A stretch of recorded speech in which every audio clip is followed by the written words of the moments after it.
Allez, voilà. Bonjour et bienvenue à ce webinaire consacré aux nouveaux dispositifs de certification. Vous étiez très, très nombreux à vous inscrire à ce webinaire. Je pense que vous serez nombreux aussi. Visiblement, c'est le cas. Bonjour Benjamin, notamment, que je salue, et quelques autres, évidemment. Bonjour à tous, bienvenue.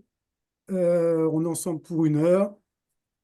Alors, vous avez un chat que Guillaume a trouvé immédiatement. Nathalie connaît bien, elle a l'habitude. Je la salue également. Vous avez ce chat, n'hésitez pas à utiliser ce chat. Le but, c'est qu'on échange vraiment aujourd'hui sur ces dispositifs de certification DPE Audit qui entrent en vigueur aujourd'hui, lundi 1er juillet. Il était temps, ça y est, ça fait 2, 3 ans qu'on en parle. On y est enfin de ces dispositifs de certification. Ils sont en vigueur aujourd'hui. Sans doute qu'il y a encore beaucoup de questions qui se posent. On va parler évidemment de l'état de préparation de ces dispositifs-là, de la mise en œuvre qui s'annonce quand même assez délicate sur beaucoup de points.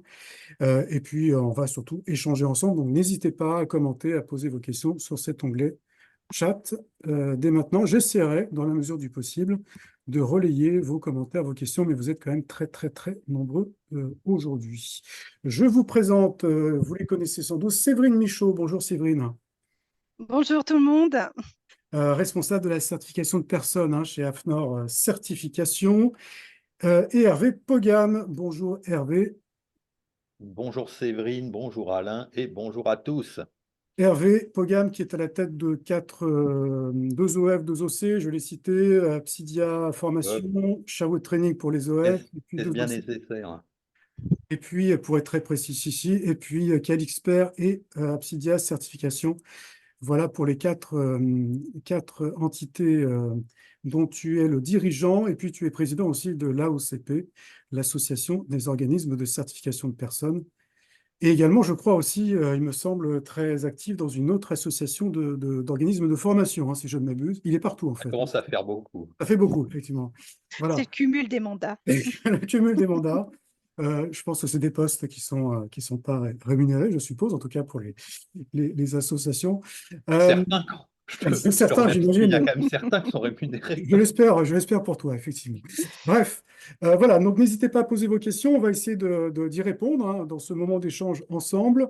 Euh, voilà, donc vous avez ce chat qui est à votre disposition, c'est en bas de votre écran. Voilà, bonjour à tous, Emmanuel, etc. Voilà, je pense que tout le monde est connecté maintenant.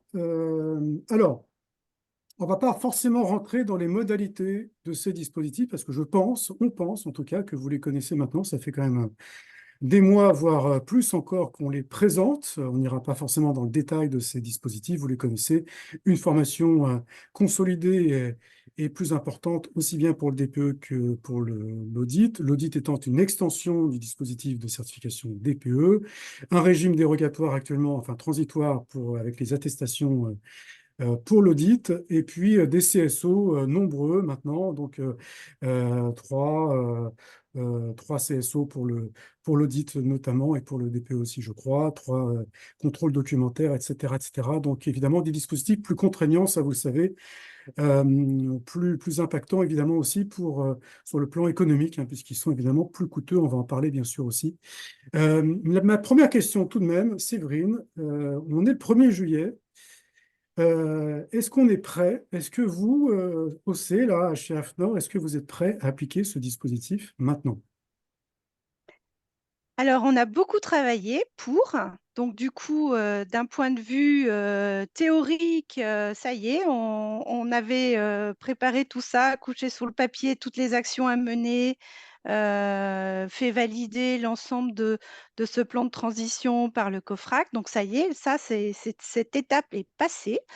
Donc maintenant, aujourd'hui, on est sur la mise en œuvre. Donc, on va commencer la mise en œuvre. Et là, j'ai envie de dire, il faut attendre les premières demandes pour savoir comment va se passer cette mise en œuvre. Mais je reste tout à fait confiante sur notre capacité donc, à mener à bien ce projet qui, quand même, a été travaillé depuis de très longs mois avec beaucoup de concertation.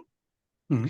Donc, du coup, voilà, et puis il faut pas oublier non plus que nous, on a enfin tous les OC et tous les diagnostiqueurs, toute la filière en fait, donc a aussi cette période de transition pour, passer, on va dire, dans de bonnes conditions, donc vers ce nouveau dispositif. Bien. Pour les OC, donc, Séverine nous dit qu'elle est confiante. Pour les OF, puisque Hervé, donc, vous êtes à la tête, hein, tu es à la tête de deux OF également, qu'en est-il? Est-ce que, notamment pour les formations pour l'audit, on est prêt? Hervé? Alors, je rejoindrai Séverine pour les OC, où effectivement nous avons obtenu nos extensions d'accréditation pour le DPE il y a maintenant pas loin de 3 semaines, pour l'audit la semaine dernière. Donc, nous sommes officiellement accrédités pour délivrer des certifications sous le nouveau régime DPE et sur le nouveau régime audit énergétique. Pour les OF, c'est plus compliqué que ça, puisque ça a été fait extrêmement tardivement. Les OC certificateurs d'OF ont obtenu le feu vert, eux, du COFRAC globalement aussi courant de la semaine dernière. Ce qui fait que l'audit énergétique, absolument aucun OF aujourd'hui ne dispose de son extension en tant qu'organisme de formation pour délivrer la formation initiale dans le domaine de l'audit énergétique. Dans le meilleur des cas, on peut imaginer que les plannings d'audit qui sont déjà en train de circuler, les recevabilités de dossiers sont en train d'être faites. Mais je rappelle qu'il y a une obligation d'une évaluation d'une demi-journée pour les OF dans le cadre d'une formation en cours. Donc, il faut programmer une première formation, récupérer un évaluateur dans la salle pour ensuite obtenir son extension définitive. J'ai ouï dire qu'au moins 2, 3 OF avaient déjà programmé des formations. Et j'en ai moi-même programmé 2, puisque j'en ai une pour chaque OF. J'en ai une le 22 juillet, une autre le 29. Je crois qu'il y a des organismes un peu plus tôt. On peut imaginer que globalement, tout sera dans les clous entre la fin juillet et la mi-août, en fonction des organismes de formation et de leur volonté de faire aboutir le dossier. Les OC qui gèrent ça, hein, actuellement il n'y en a toujours que 2, sont très réceptifs et sont très à l'écoute pour faire aboutir nos dossiers. Global Certification et certains, voilà, pour ne pas Absolument. les nommer. Et donc finalement, en Hervé? fait, là, nous, les OC, on est en mesure de faire basculer donc les diagnostiqueurs qui ont déjà un certificat DPE, vers le nouveau dispositif. Donc ça, c'est des choses très concrètes, hein. Et puis ensuite, eh bien, il y a tous les nouveaux qui vont arriver et qui devront d'abord passer par l'organisme de formation et c'est peut-être là où, en fait, il y a un temps d'attente. Mhm. Voilà, mais bon, d'un autre côté, on a, je pense, tous passé beaucoup de diagnostiqueurs là sur ces derniers mois, justement pour anticiper cette vague en fait, hein. Mhm. Donc, bon, a priori, je pense ça va bien se passer. Voilà. Bien. Et donc, on reste sur Absolument. une parole d'optimisme. Effectivement, il faut que tout le monde en soit persuadé. Euh, alors, ces dispositifs, ils sont, je crois qu'on peut dire, nettement renforcés. Ça, les Seekers l'ont bien vu, bien identifié. Est-ce que selon vous, vous qui êtes vraiment dans ces arcanes de ce dispositif, que vous connaissez bien en plus tous les deux depuis quasiment le début, je crois, hein, de cette certification de personnes pour les diagnostiqueurs, est-ce que selon vous, il va réussir à atteindre cet objectif, hein, qui est de faire monter en compétence les diagnostiqueurs et de fiabiliser la façon de réaliser le DPE, en tout cas d'améliorer la qualité de réalisation des DPE, ce que c'était l'objectif de la feuille de route du ministère du Logement, hein, au tout début. Qui veut commencer éventuellement? Hervé, voilà. Je crois que c'était Séverine. Hervé, Moi, je ne suis pas préparé du tout à répondre à la ah, je suis question. désolé, Bon, ouais, d'accord. Alors, bon, Séverine. en tout cas, moi, ce que je voulais rappeler, Mm. c'est le message fort des pouvoirs publics, hein, qui ont positionné donc les diagnostiqueurs au cœur de l'action et en leur donnant cette mission d'état des lieux du parc immobilier français dans le but d'instaurer une politique de rénovation à grande envergure. Donc en fait, ça déjà, c'est le point positif donc il faut retenir. À côté de ça, donc la montée en compétences des diagnostiqueurs, beh, oui, certes, on a fait tout ce travail, c'est bien pour ça. Donc il y a un renforcement, comme vous l'avez pu le voir, des aspects formation, les aspects formation continue, des modalités de contrôle. Donc on est vraiment sur quelque chose de plus fort. L'objectif, c'est quand même, d'accompagner la montée en compétences. Donc ça, c'est comme ça qu'il faut l'entendre. Et surtout, ce que j'ai envie de dire également, de passer comme message, c'est que ce sont tous les acteurs de la chaîne qui sont concernés. Donc on ne peut pas, mettre sur les épaules du seul diagnostiqueur, donc la qualité, du DPE. Il y a aussi toute une partie qui doit être faite en amont et notamment le recueil des données techniques. Donc, il faut que les commanditaires jouent le jeu également et permettent aux diagnostiqueurs de réaliser donc la mission dans de bonnes conditions. Encore une fois, c'est des messages qu'on a répétés et qu'on va à nouveau répéter. Donc voilà, c'est vraiment, si j'ai un message à faire passer aux diagnostiqueurs, il faut que vous exigiez d'avoir ces données-là pour réaliser votre mission dans de bonnes conditions. Merci Séverine. Hervé, donc, il sera bénéfique ce nouveau dispositif là pour la profession. Alors, il ne peut être que bénéfice dans le sens où nous partons de loin, ou en tous les cas, le dispositif part de loin. Donc, toutes les propositions, toutes les améliorations doivent être considérées avec beaucoup d'intérêt et, à mon sens, doivent améliorer grandement la situation. Euh, pour petit rappel, jusqu'au 1er juillet 2024, chaque organisme de certification organisait les modalités de ses surveillances documentaires et ses contrôles sur ouvrage, ainsi que les sanctions éventuelles qui étaient associées à ces opérations de surveillance. La nouveauté de ce dispositif, une des grosses nouveautés à mon sens, c'est que ces opérations de surveillance et documentaires et contrôles sur ouvrage transite dorénavant par une grille réglementaire à laquelle sont associées des sanctions elles-mêmes réglementaires. Ce qui veut dire que l'ensemble des organismes de certification, ben, ça va entraîner une homogénéisation du travail des organismes de certification qui, sauf volontairement, voudraient dériver par rapport à cette grille. Le fait de remplir convenablement la grille par rapport à des non-conformités entraînera automatiquement la mise en place de sanctions.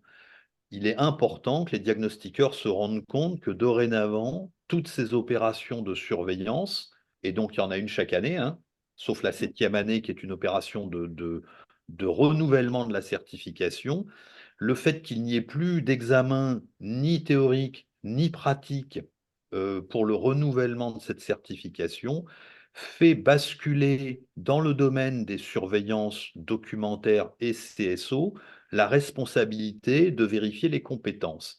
Ça veut dire, pour faire simple, que chaque opération de surveillance, quelle qu'elle soit, devient un examen avec des sanctions qui vont avec.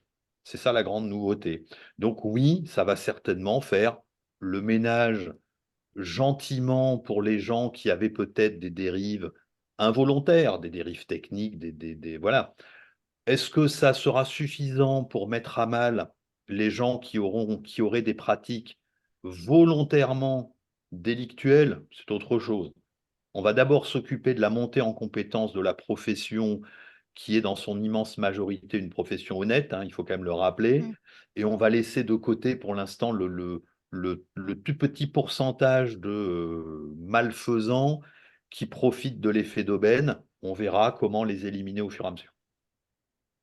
Merci Hervé. La question des coûts, alors je pensais l'avoir arrivé rapidement sur le chat, mais c'est pas encore le cas, même si je crois que C'est une autre qui euh, est arrivée. ouais, Jean-Pierre vous demande avec une certaine ironie peut-être quelle Ah, est c'est ça? l'augmentation du chiffre d'affaires de vos organismes respectifs avec les nouvelles mesures.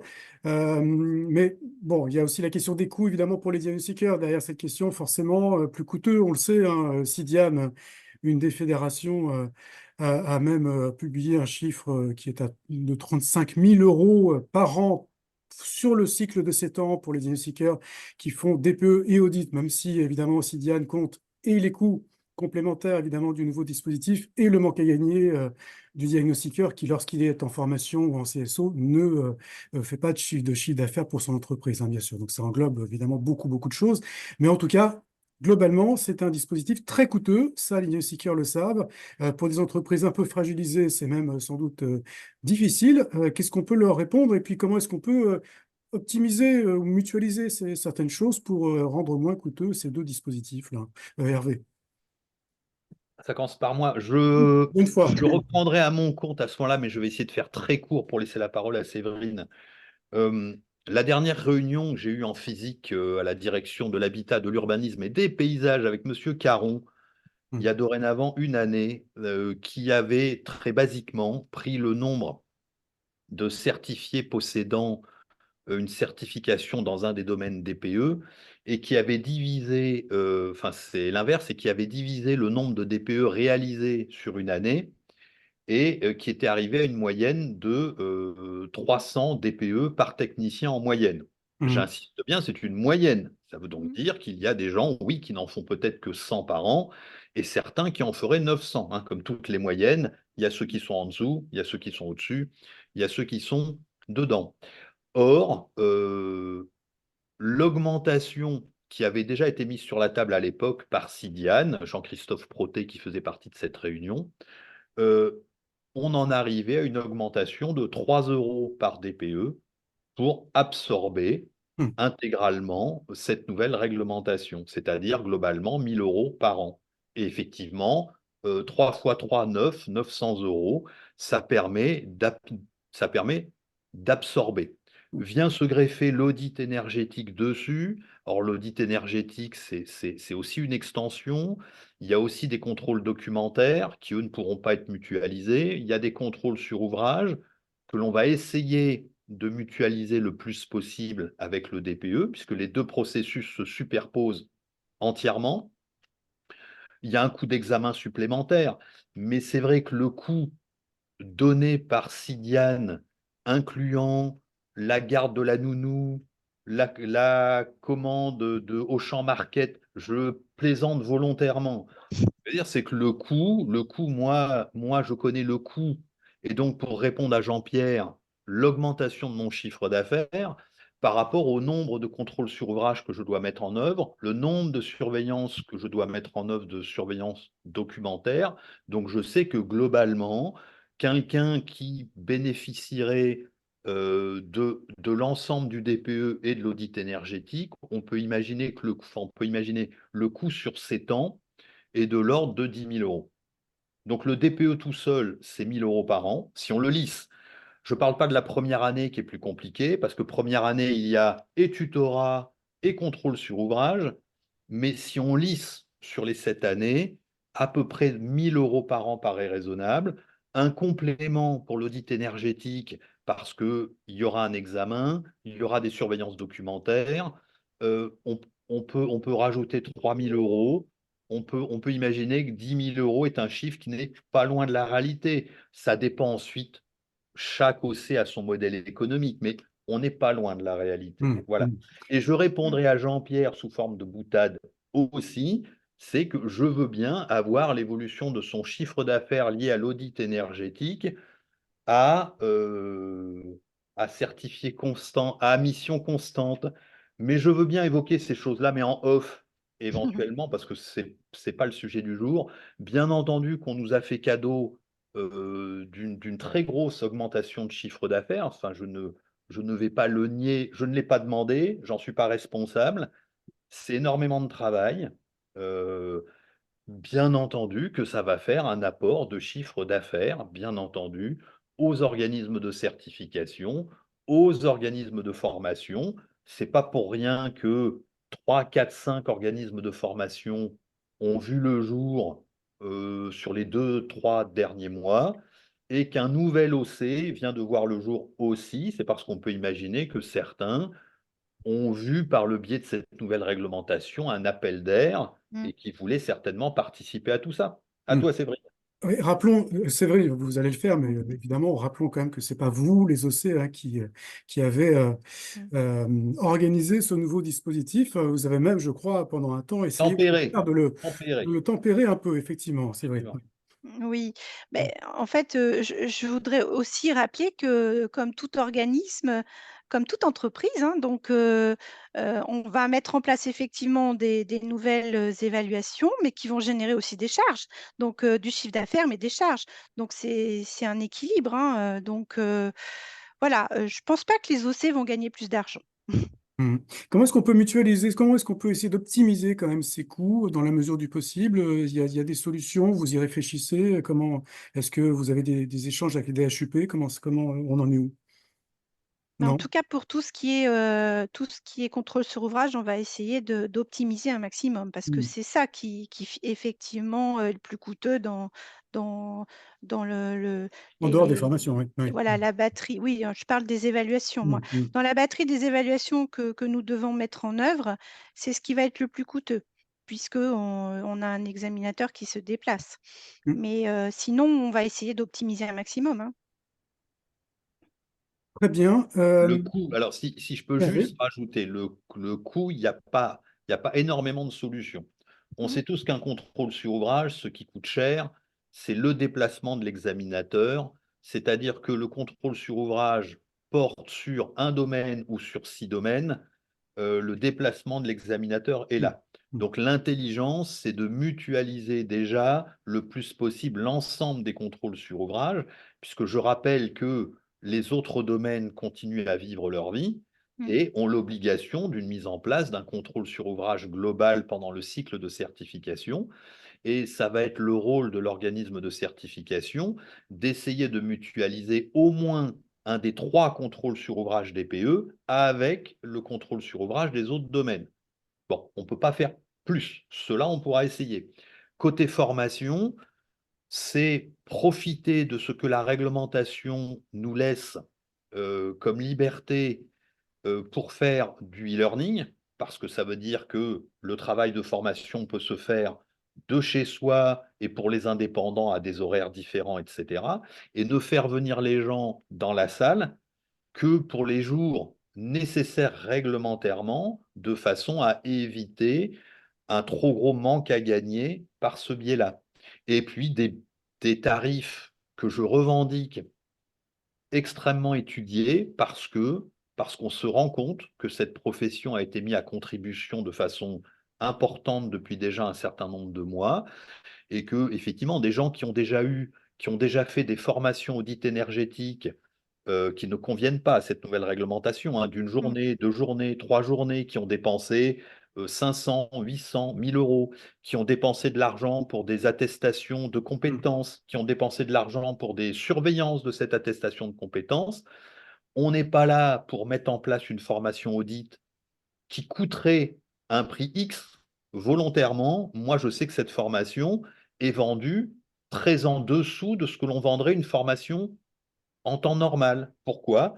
Parce qu'on tient compte de tout ça et qu'on tient compte, entre guillemets, de ce que la profession est amenée à devoir sortir de sa poche pour se mettre à niveau. On essaie de faire ce que l'on peut, mais que malheureusement, ce dispositif est lourd.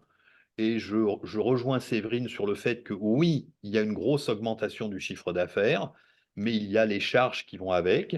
Les examinateurs sont de plus en plus gourmands, sont de plus en plus exigeants, hein, parce que comme à chaque fois qu'il y a un appel d'air, les formateurs sont de plus en plus gourmands aussi. Mais ce qui est normal, tout le monde essaie de profiter de ce joli gâteau. Et nous, on est là pour essayer de tempérer, on va dire ça, très modestement. Moi, je m'occupe aujourd'hui, je ne sais plus si on n'est pas loin de 3000 certifiés, je ne regarde pas tous les jours. Donc, on a enfin, on a une petite responsabilité là-dedans pour essayer d'initier les choses le plus intelligemment possible. Et je pense que pour ça, il faudra aussi beaucoup de coopération de nos certifiés. C'est-à-dire, plus les certifiés vont nous suivre dans ce qu'on va leur proposer, mutualisation, partage, plus on pourra minimiser les coûts. Donc, il faut vraiment que les certifiés n'hésitent pas à nous téléphoner, réagissent à ce qu'on va leur envoyer, Hmm. parce qu'on va essayer de leur proposer des choses qui peuvent minimiser les coûts, réellement. Voilà, pas mal de commentaires un peu fatalistes quand même sur le chat. Jean-François nous dit, petit indépendant, j'ai la désagréable impression d'être juste une vache à lait et en plus désormais un collecteur de données pour l'État. Voilà, bon, c'est une vision assez répandue hein, parmi les diagnostiqueurs, mais effectivement, on y est à ce dispositif de certification. Il est entré en vigueur.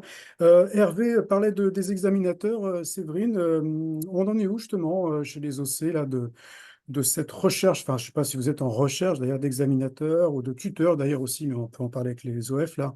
Où est-ce que vous en êtes là, notamment chez AFNOR? Alors, chez AFNOR, on a un pool d'examinateurs assez fidèles, voilà, qu'on essaye de conserver parce on a des habitudes de travail. Et puis, chez nous, l'étalonnage, c'est un point sur lequel on est très, très vigilant. Donc, on fait des étalonnages de correction. Donc, voilà, on est un petit groupe qui aime bien travailler ensemble. Mais c'est vrai que il faut penser aussi à renouveler. Et puis, oui, effectivement, je recherche actuellement des nouveaux examinateurs pour consolider un petit peu et puis surtout, anticiper, peut-être quelques départs à la retraite aussi, hein. Voilà. Oui, comme tous les diagnostiqueurs, effectivement, on est dans une période Oui. de départ à la retraite aussi dans l'ensemble de la filière. Mmh. Une recherche plus basée, peut-être plus. Oui, alors peut-être, le grand sud-est, ça serait intéressant d'avoir, des personnes de ces régions-là. En fait oui, parce qu'en fait, on essaye d'être au plus près, de nos diagnostiqueurs, donc des personnes en région, c'est toujours, plus intéressant. Ouais. Hervé, examinateur. Mais y Oui, compris en Île-de-France aussi, hein. oui, partout, quoi, enfin, presque, Ouais, ouais, presque mmh. partout. Mais oui, Hervé, donc examinateur, mais aussi formateur, tuteur, je crois que vous avez mis en place un certain nombre d'initiatives avec Yann Vogel, mais on en est où là aussi? Vous avez des besoins? C'est un sujet pour vous, ça, ce manque éventuel, cette pénurie éventuelle de. Non, non, il y a, enfin, Il n'y a pas de il n'y a pénurie? aucune pénurie dans le sens où on a toujours été très sollicité depuis des années en tant qu'OF, en tant qu'OC. Les gens imaginent que la formation est une vache à lait extrêmement sympathique. Moi, je sais que j'ai un certain nombre d'évaluateurs qui ont préféré retourner dans leur métier d'origine en constatant que les prestations qu'on leur réglait étaient souvent, ou pouvaient en tous les cas être inférieures à leur chiffre d'affaires réalisé dans leur vrai Mmh. métier, et qu'une fois passé, ce que je veux dire, c'est que faire de la formation aujourd'hui, il y a 15 ans, c'était différent, c'est une envie de se changer l'esprit et de transmettre. Ce n'est à aucun moment une augmentation de chiffre d'affaires. Pour être clair, aujourd'hui, des formateurs, la fourchette, c'est 500 ou 600 euros par jour. Des évaluateurs pour les contrôles sur ouvrage, on est globalement sur les mêmes fourchettes. Donc aujourd'hui, quelqu'un qui a l'habitude de produire 700, 800 ou 900 euros par jour n'a pas d'intérêt économique à devenir formateur ou à devenir évaluateur, CSO, ce que l'on veut, peu importe. C'est vraiment une, une envie parce qu'on a l'impression de bien travailler, qu'on a envie de transmettre sa façon de travailler, mais c'est aucunement une manne économique. Il faut Hum, vraiment le dire très haut, très hum, fort. Beaucoup de diagnostiqueurs aujourd'hui ont des chiffres d'affaires journaliers bien supérieurs à ce que peut générer.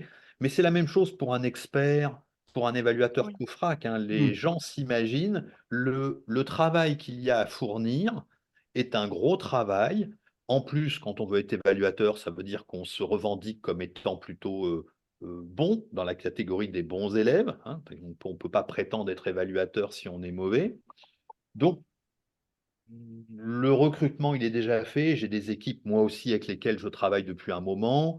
Mis à part les départs à la retraite de quelques boomers qui ont été remplacés par d'autres, tout va bien à ce niveau-là. Je vois passer dans le chat quelques. Alors, je ne sais pas si c'est le rôle, le moment, etc. Je pense que Séverine les a lus aussi. Il y a visiblement voilà, il y a des gens peut-être un peu en colère, etc. Je n'aurais rien contre y répondre parce qu'on se connaît tous, Alain particulièrement. Je veux bien répondre sans aucun, je n'ai aucun souci. Dans ce genre de discussion, il faut juste accepter aussi le retournement. C'est-à-dire que moi, je n'ai rien contre évoquer un certain nombre de sujets, mais ces sujets doivent être traités sans beaucoup de tabous, mais je ne suis pas sûr que ce soit le lieu ni l'heure. Voilà. C'est à toi de gérer, Alain. Très bien, je gère, ça tombe bien, je gère. Et je Damien, les lis, et ça a oui, ah tendance, oui, tu me connais. le chat est effectivement accessible à tous. Et évidemment, Hervé, tu réagis, c'est normal, hein, c'est effectivement. Non, non, mais très bien. Damien nous dit l'avenir est donc dans la surveillance, peut-être pas, hein, vous venez de nous expliquer justement que ce n'est pas forcément le cas. Quel profil pour répondre à Séverine, peut-être vous pouvez répondre à Khalid et à Virginie, quel profil, quelles conditions pour devenir examinateur globalement? Mais en fait, les critères, ils sont fixés par l'arrêté. Oui. Mm, Donc, c'est assez simple, hein, mm, on peut les retrouver très vite. mm, Après, nous, on a des critères supplémentaires, c'est par rapport donc à la capacité, enfin les soft skills pour être examinateur. Il faut être bienveillant. En tout cas, au niveau technique, c'est fixé par l'arrêté. Et ensuite, il mm, faut avoir les qualités mm, personnelles qui vont bien pour être en capacité d'évaluer. mm. La rigueur aussi. La rigueur, c'est Oui. extrêmement important. Ah, ça, c'est un terme qui revient toujours, même Ouais. lorsqu'on présente aussi la profession de diagnostiqueur. C'est vrai que la rigueur, Mmh. c'est un élément très, très important. Euh, euh, Globalement, alors, c'est difficile de répondre à une question pareille, puisqu'on est en train seulement de mettre en œuvre un nouveau dispositif, mais comment est-ce qu'on peut tenter d'améliorer, voilà, de le rendre encore plus efficient, peut-être en l'allégeant si possible, ce dispositif pour là aussi encore être plus efficace dans cette montée en compétence des diagnostiqueurs. Est-ce que vous êtes dans une réflexion sur ça? Est-ce que c'est un sujet pour vous aussi? J'imagine que c'est un sujet perpétuel, notamment dans vos liens et vos échanges avec la DHUP, Séverine, sur ces questions. Bah, en fait, de par notre fonctionnement, hein, organisme de certification, on est engagé dans une démarche d'amélioration continue, on a des audits régulièrement, donc forcément, on doit, regarder tout ça de près et on est challengé sans arrêt, en fait, hein. Hem, Ce qu'il faut voir là, c'est dans la mise en œuvre de ce nouveau dispositif, comme on est habitué maintenant à être dans un mode de concertation donc avec les pouvoirs publics, mais pas uniquement, avec les OF, tous les acteurs en fait, hein, de la chaîne, les fédérations. Donc en fait, l'idée là, c'est de vraiment partager, de faire des rex réguliers, pour partager sur, les bonnes pratiques, mais également, les difficultés qu'on pourrait rencontrer dans la mise en œuvre. Donc là, je pense que maintenant, on n'est plus, sur, le démarrage de cette activité en 2007 où, Mm. voilà, c'était plus difficile. Là, on est vraiment dans une phase de concertation et d'échange.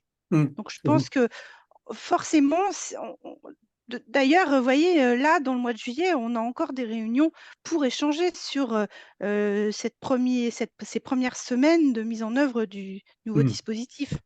Ouais, et vous me disiez avant de commencer hein, que vos interlocuteurs à la DHUP étaient plein de bonne volonté et très à l'écoute hein, de vos C'est retours et de vos ça. expériences, hein. Ils ont, besoin d'avoir de notre retour terrain et nous-mêmes, nous nous enrichissons des Mm. retours terrain de nos diagnostiqueurs. Donc en Mm. fait, toutes les informations qu'on va pouvoir, récolter, eh bien, pourront être remontées et partagées. Mm. Hervé, sur cette capacité éventuellement d'améliorer ce dispositif encore?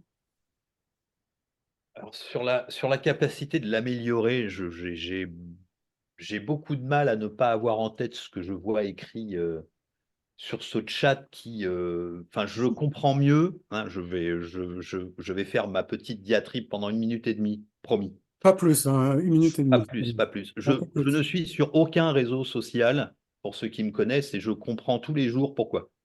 Vous comprenez? C'est-à-dire qu'un métier, une profession, une discussion, si le but est uniquement de savoir ce qui va mal, il n'y a pas besoin de se lever de bonne heure le matin, ni de se coucher très tard le soir pour faire le tour de notre planète dans sa globalité, pour savoir tout ce qui va mal. Bon, moi j'aimerais qu'on regarde ce qui va bien. Personne n'est obligé aujourd'hui, on ne met le revolver sur la tempe de personne pour réaliser des audits énergétiques. Moi, je pensais très naïvement, quand en 2022, le législateur a fait ce cadeau aux diagnostiqueurs de leur donner l'audit énergétique, qui était réservé à l'époque aux architectes, aux bureaux d'études, on donne à une profession les mêmes prérogatives que des architectes et des bureaux d'études. Si on avait dit ça à ce métier il y a 5 ans, le métier se serait pincé en se disant on rêve. On a donné au métier du diagnostiqueur l'audit énergétique et aujourd'hui, c'est pour s'entendre dire qu'on veut tondre, peler les moutons, je ne me rappelle plus quelle est l'expression, les vaches à lait, je n'en sais rien non plus. Personne n'est obligé de faire de l'audit énergétique, hein. C'est une option. On ne veut pas faire d'audit énergétique, on continue à faire son métier de diagnostiqueur immobilier. À ce que je sache, il y a aussi des dizaines de clients mécontents qui me disent que le matin, ils ont réglé un DPE de 250 € sur lequel ils ont enchaîné avec un audit énergétique de 650 € sans revisite du logement, ce qui nous fait un chiffre d'affaires global de 900 € pour une matinée. Je ne viens pas crier et vider ma haine auprès de tous les diagnostiqueurs. Donc, je voudrais que chacun reste dans son domaine. Euh, qui veut créer une boîte de diag, la crée. Qui veut créer un OF, le crée. Qui veut créer un OC, le crée. J'ai lu quelqu'un qui en avait après les petits, les indépendants. Oui, le monde dans lequel on vit est de plus en plus tourné vers des structures un peu plus importantes. Je le rejoins là-dessus. C'est pas lié au diagnostic immobilier, hein. C'est dans l'ensemble de l'économie. Aujourd'hui, c'est vrai qu'il faut générer du chiffre d'affaires parce qu'il y a beaucoup de choses à régler et que générer ce chiffre d'affaires est certainement plus simple en s'organisant dans des structures de 2, 3, 4, 5 personnes qu'en étant tout seul. Mais je ne suis pas certain que rédiger ce genre de message, en dehors de la vertu peut-être salvatrice de détendre celui qui l'écrit, fasse progresser d'un iota la profession. Très J'en bien. ai Voilà, fini. voilà qui est dit. Merci, Hervé. Euh, euh, Désolé Séverine, mais il fallait que ça sorte. c'est sorti, voilà, tout va bien, parfait. Euh, Séverine, sur la mise en œuvre de ce dispositif-là, il y a évidemment des points qui sont évidemment très, très, très, très complexes, un peu sensibles, notamment, je pense au contrôle sur ouvrage, là, sur la base d'un rapport Des rapports, oui. déjà fait. C'est quelque Mm. chose quand même d'assez nouveau et d'un peu piégeux, hein, quand même, hein. Il faut demander le consentement, le Mm. diagnostiqueur doit demander le consentement du propriétaire. Voilà, et puis derrière, vous devez contrôler un DPE qui a déjà été fait. Comment vous voyez ça, vous? Ça vous semble... Alors, c'est vrai qu'il y a une petite inquiétude par rapport à ce contrôle-là. Les diagnostiqueurs ont aussi relevé, enfin, fait part de leurs inquiétudes par rapport au consentement. Euh, c'est un peu l'inconnu, en fait, hein. C'est quelque chose de très nouveau, là. On n'a pas encore mis en œuvre ce type d'opération. Donc, un contrôle sur ouvrage, on sait faire.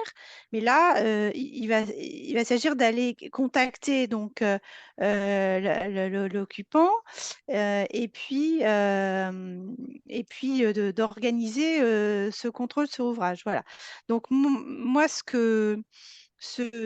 enfin, en tout cas, dans la concertation, moi, j'ai beaucoup œuvré pour le fait que il faut pas mettre le diagnostiqueur en difficulté. Il faut que ce soit quelque chose de simple à organiser et, Et surtout, voilà, j'ai pas envie que ce soit un contrôle sanction. Voilà, on est vraiment, on va faire, on prend, on sélectionne et puis on va retourner sur le bien et on va partager sur les bonnes pratiques. C'est Ouais, comme ça qu'il faut l'entendre. Mais ouais. c'est vrai qu'il y a cette petite difficulté-là à trouver la mission pour réaliser ce contrôle sur ouvrage. Oui. Mm. Ouais, Hervé, ça t'inquiète, ce contrôle sur ouvrage a posteriori, sur la base d'un rapport, dans l'organisation, hein, je parle surtout. Mais alors, si ma mémoire est bonne, hein, mais on va peut-être me dire si c'est si Si elle c'est le doit être cas ou bonne, non, vas-y. mais tu connais mon petit dada pour le côté historique. Il me semble que sous le régime précédent, où la certification était délivrée pour 5 années, nous Mhm. avions une obligation de contrôle sur ouvrage déjà a posteriori sur le gaz et le DPE. Oui. Ce n'est pas une nouveauté.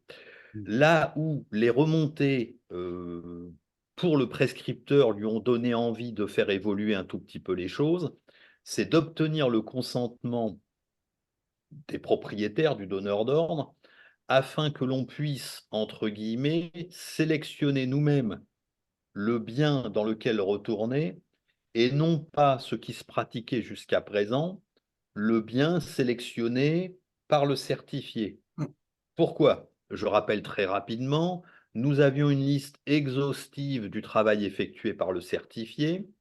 Nous sélectionnions 5 missions potentielles que nous renvoyons au certifié en lui demandant: «Est-ce qu'on peut aller sur une des 5 qu'on a choisies?»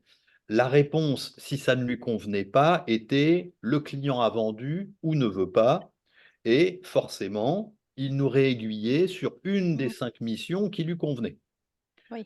Et donc, il y C'est avait pour un ça, biais. Il il y y avait avait quelque un biais. part absolument. Donc le fait d'obtenir ce consentement, c'est pour essayer d'avoir quelque chose de beaucoup plus objectif, où nous, en tant qu'OC, nous allons téléphoner au client qui aura donné son consentement, de façon à ce que la mission s'organise entre lui et nous, et le certifié sera, entre guillemets, «amené à se joindre à cette joyeuse bande». C'est ça le but de l'opération. Ouais, tu Donc vas c'est pouvoir. pas une nouveauté, c'est pas une nouveauté dans la Hmm, façon de mener à bien, dans parce qu'en l'organisation. fait, Hmm. oui, je le dis toujours, les 2 contrôles sur ouvrage sont diamétralement opposés, mais se ressemblent énormément. Le contrôle sur ouvrage, a priori, on va sur place et on contrôle le rapport après. Le contrôle sur ouvrage, a posteriori, on a d'abord le rapport entre les mains et on va sur place vérifier la cohérence du rapport. Enfin, Mm. moi, c'est comme ça que je l'ai validé, et c'est comme ça que tous mes évaluateurs travaillent. Et donc, ils ont 2 vertus différentes. C'est-à-dire qu'on en a un premier, je vais sur place, je regarde ce qui me semble intéressant et je vais vérifier dans la rédaction du rapport qui sera envoyé, peu importe, 24, 48, 72 heures après, je vérifie que je retrouve bien toute la logique du DPE. Et dans le DPE a posteriori, j'ai d'abord ce rapport sous les yeux qui va me faire ressortir éventuellement peut-être certaines discordances, anomalies, incohérences, et je vais aller vérifier sur place le bien fondé peut-être de ces anomalies ou pas. Euh, on sait faire, je pense que ça va être compliqué parce que ce formulaire de consentement, je le rappelle, consiste à répondre oui ou non, hein, mais un client, j'imagine qu'un certifié qui va faire en sorte que ses clients répondent non systématiquement, ça ne sera pas très difficile. Et ça Ah, veut dire que nous, en tant qu'OC, on se retrouvera avec quasiment aucune mission sur laquelle retourner, sauf une hmm.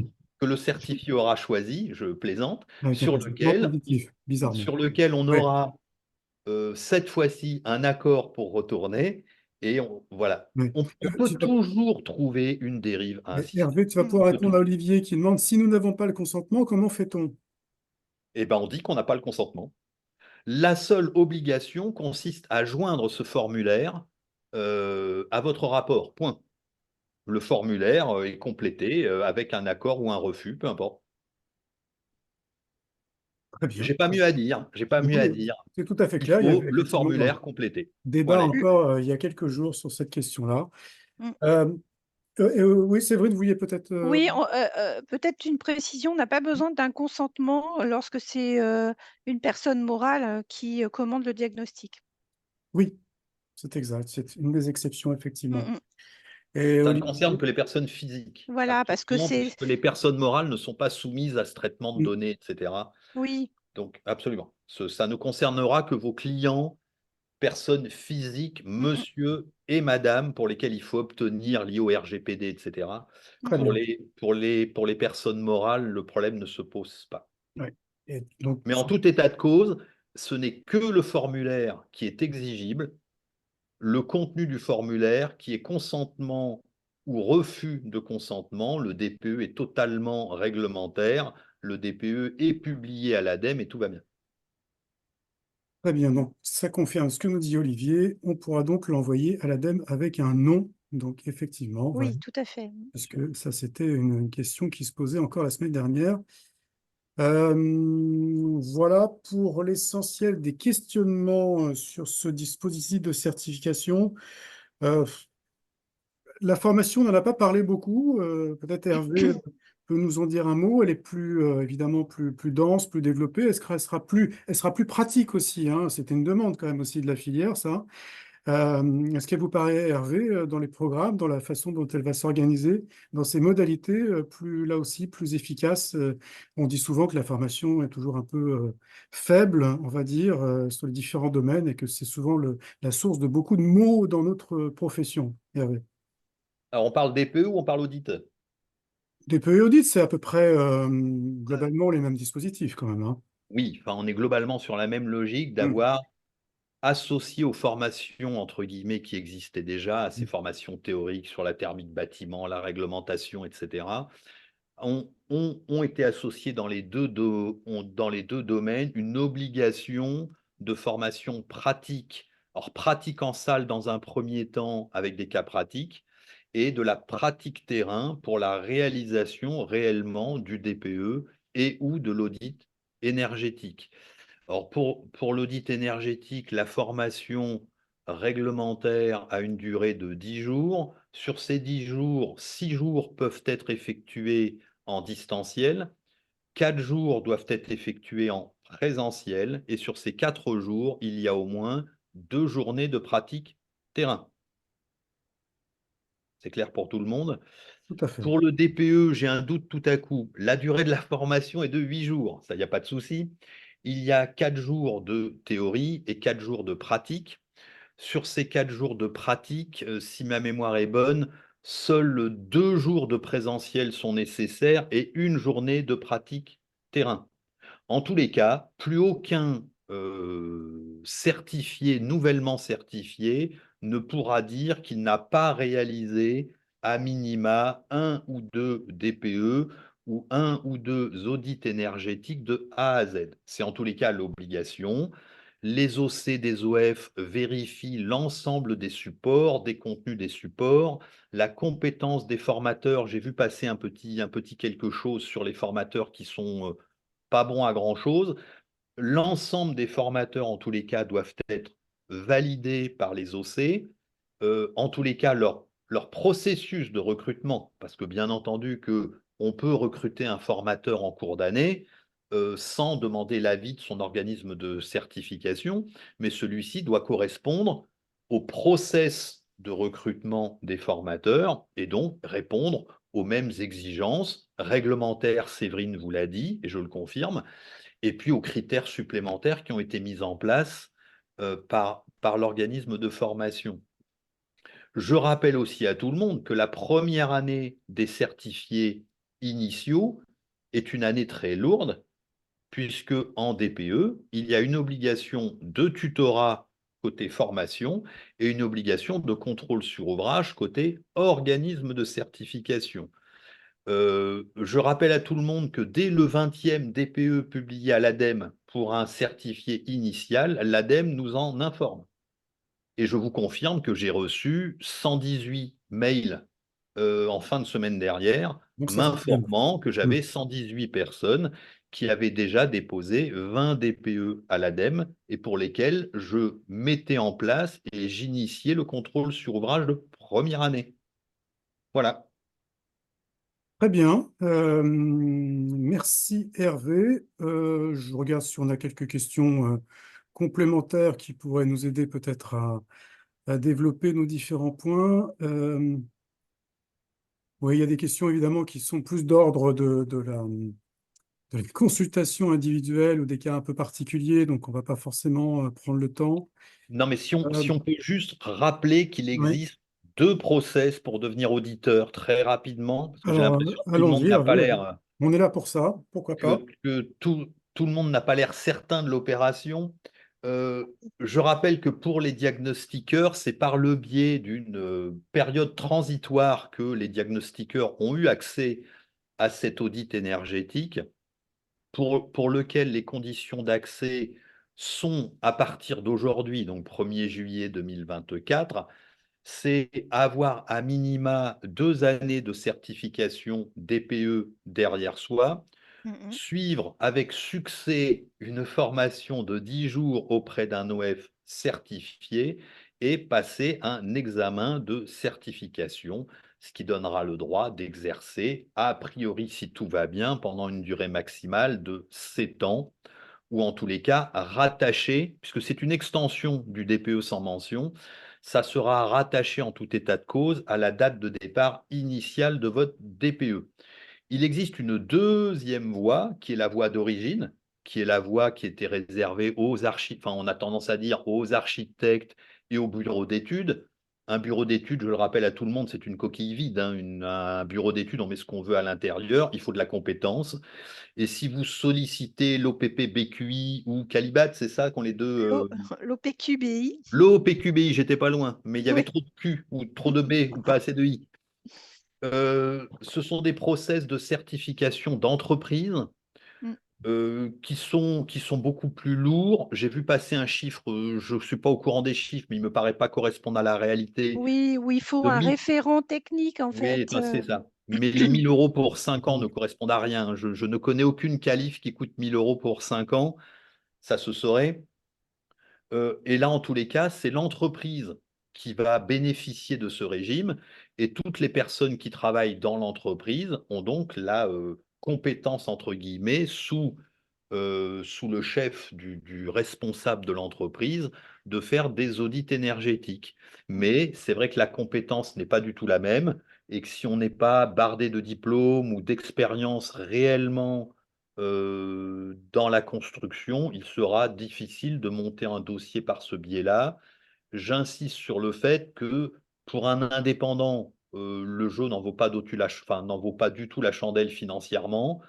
Pour des structures un peu plus importantes, méfiez-vous, hein, ceux qui militent pour une certification d'entreprise n'ont pas regardé de près ce que coûte une certification d'entreprise. Bon, c'est un autre sujet, on y Non, reviendra mais, effectivement. Mais, non, mais hum, comme tout le monde a en tête cette histoire hum, de coûts et d'argent, je n'ai rien contre. Ce hum. que je veux dire par là, c'est qu'il faut toujours manier tout ça avec beaucoup de précautions.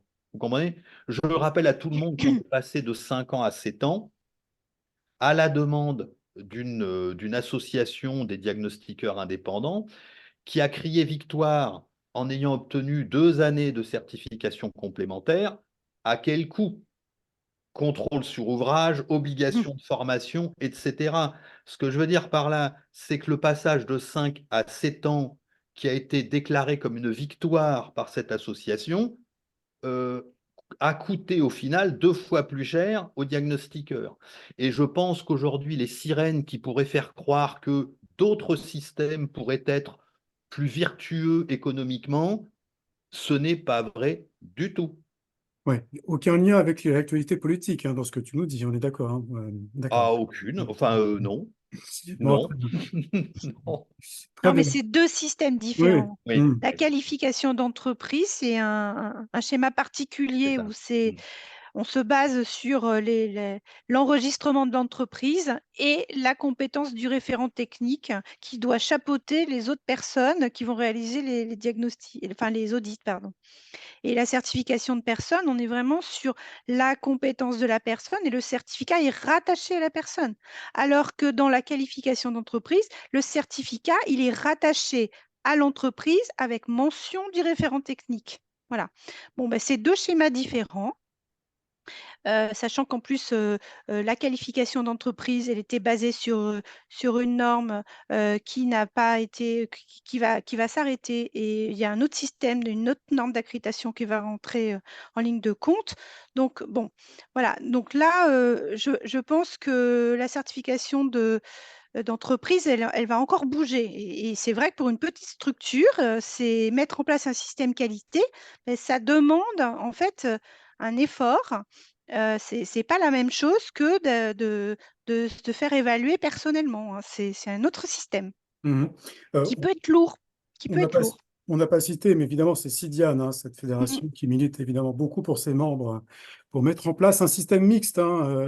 Oui. Ils ne veulent pas supprimer la certification de personnes, mais ils imaginent que la certification de personnes pourrait s'adapter mieux à des petites entreprises et puis celle d'entreprise à des plus grosses structures. Vous y Mais croyez pas? C'est pas Eh beh, cohérent? en fait, c'est 2 démarches qui peuvent être, cohérentes, qui peuvent, tout à fait, se mettre en place dans une structure, mais à condition d'avoir un responsable qualité qui va gérer le système qualité. Donc là, vous voyez, on n'est pas sur des on est vraiment sur des structures où, il y a de la ressource, hein, Mm, pour réaliser tout ça.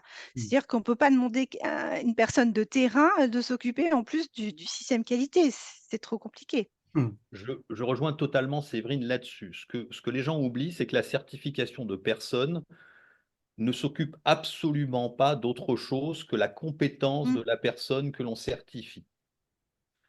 Vous prenez l'exemple de la certification des OF, on est bien sur un domaine de mmh, certification, mais qui n'est plus une certification de personne, c'est 5 000 € par an. Vous comprenez? Mais 5 000 € par an uniquement d'audit et de frais de gestion, avec derrière, comme le rappelait Séverine, il faut un système qualité de l'OF. Ce système qualité ne se met pas en place tout seul. Soit vous payez un intervenant extérieur pour le mettre en place, pour le surveiller chaque année, pour le faire vivre. Globalement, c'est au minimum 10 ou 15 000 € par an dans la réalité.